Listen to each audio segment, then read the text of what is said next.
Hello everyone. Today we are going to talk about the 6th of June lead code problem, that is queue reconstruction by height. What the question says is we are given a random list of people standing in a queue, and each person is described by pair of integers h comma k, where h is the height and k is the number of people in front of the person greater than or equal to the height of h. We need to write an algorithm to reconstruct the queue, and this is the range. So basically if you see closely, we have 7 comma 0, 4 comma 4.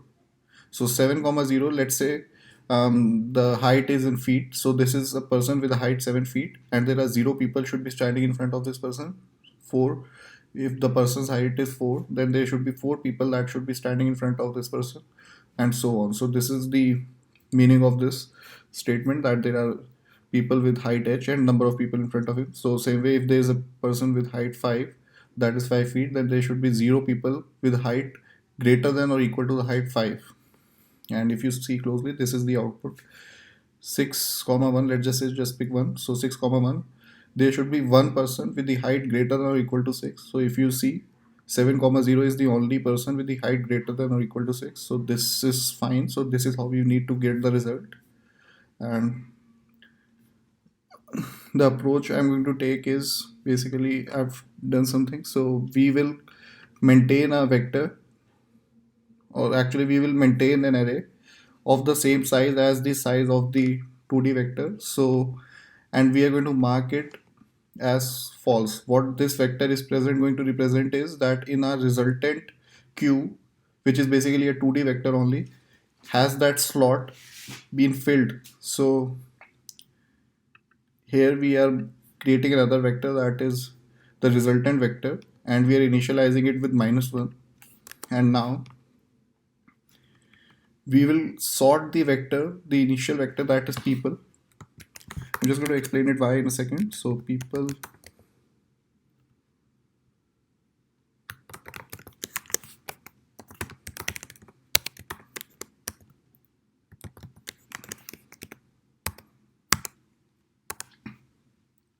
once we have sorted the vector, the basically the idea is we are going to pick the smallest element out of the all the elements, or the smallest height of out of the all the heights that are present, and we are going to place it in our resultant vector. What it's going to do is, let's say when we sort it, we are going to have 4 comma 4 as the first element. When we pick 4 and we take this 4 as the index, this is going to be the absolute index, because we know that there's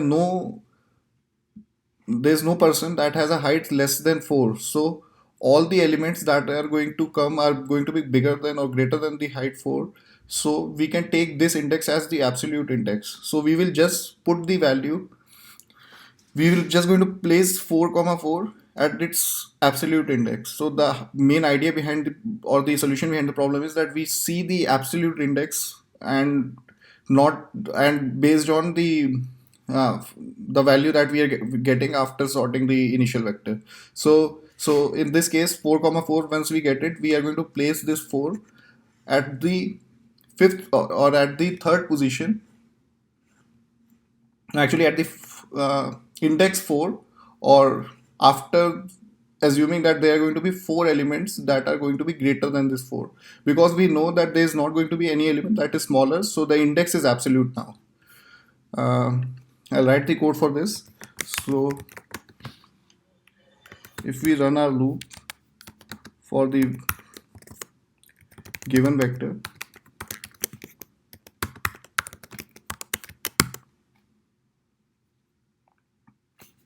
and we will do one more thing, we will maintain another variable previous.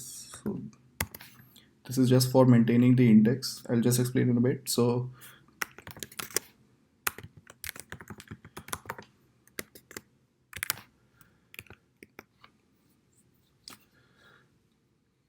sorry.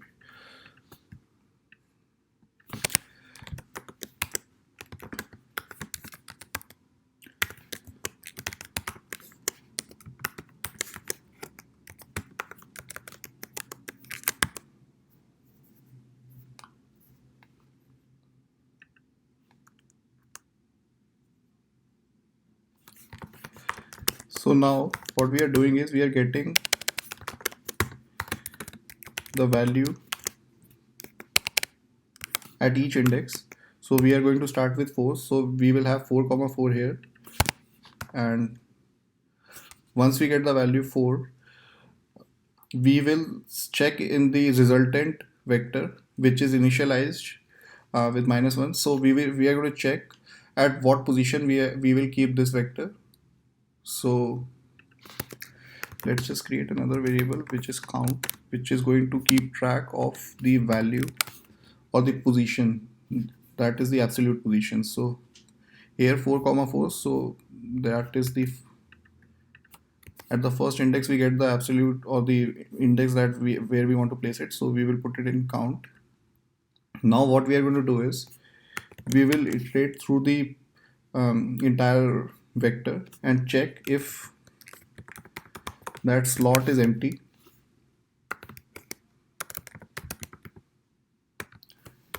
and not and actually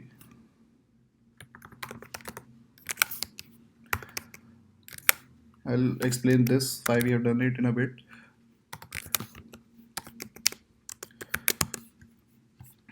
Even if you ignore this part for now, we are just going to check is present at that j false. So that means that if this slot is empty, we are going to decrement the value of count by 1. And once the value of count becomes -1, we are going to set previous is equals to j and break. Here we are going to set our result at previous index equals to v, and we will mark the slot as filled.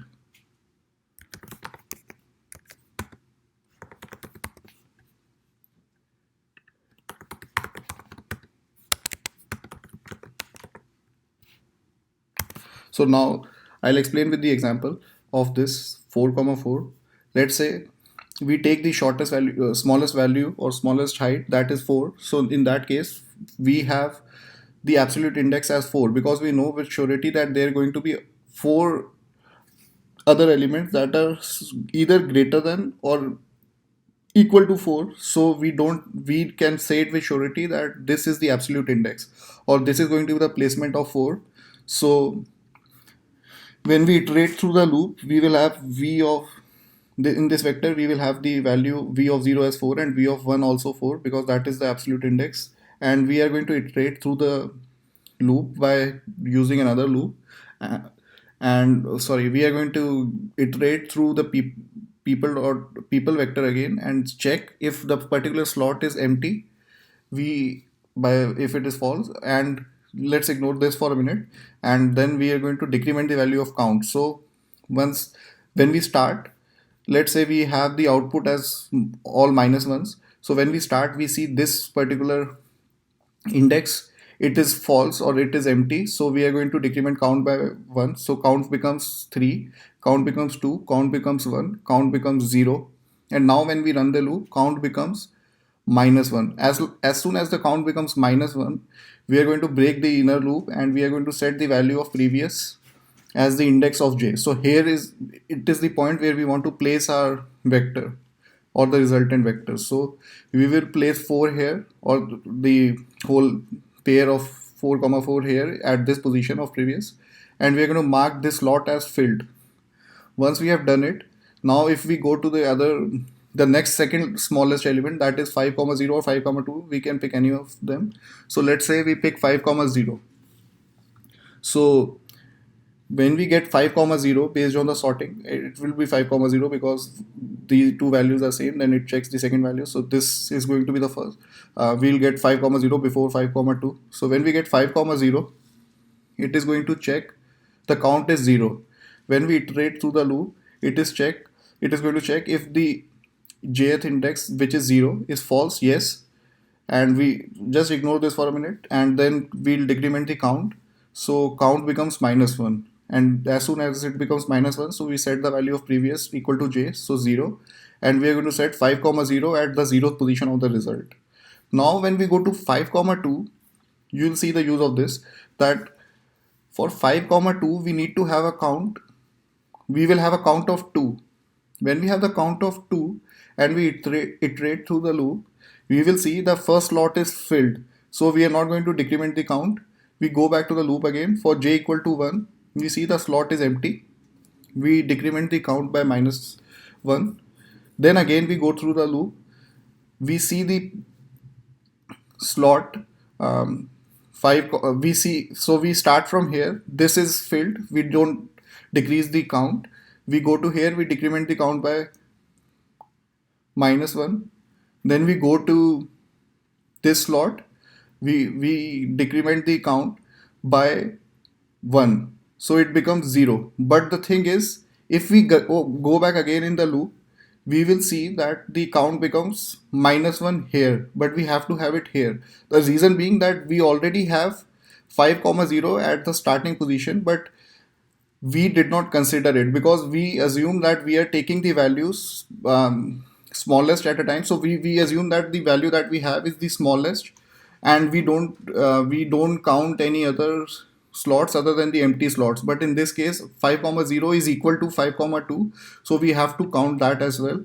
So that is the reason we put result j comma 0, that is the value or the height, equal to if the height of the vector that we are checking. So we decrement the count in that case. So now if you check here, even if this slot is filled, but because the slot is filled with the same value, we are going to decrement the count. So it becomes, count becomes 1, count becomes 0, count becomes minus 1, and this is how we are going to set it.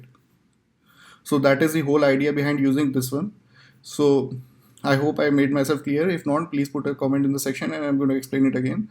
But the reason being that the idea that we are using, or the approach that we are taking, is we take the smallest element from the lot one at a time and assume that the index is the absolute index for that element. But this fails if we have already an element that is of equal value, because in that case we do not know if it is so we do not know that the element that we have, or the index that we have, is the absolute index, because it could change based on the element that was already placed with the same value of height. So for that reason we have to reduce the count when the value of the height is equal to the filled slot's height. So this is the whole approach, and let's just try to run the code.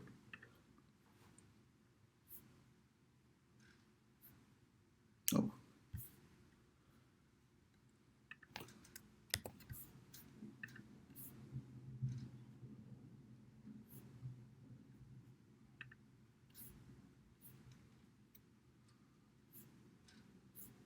Accepted.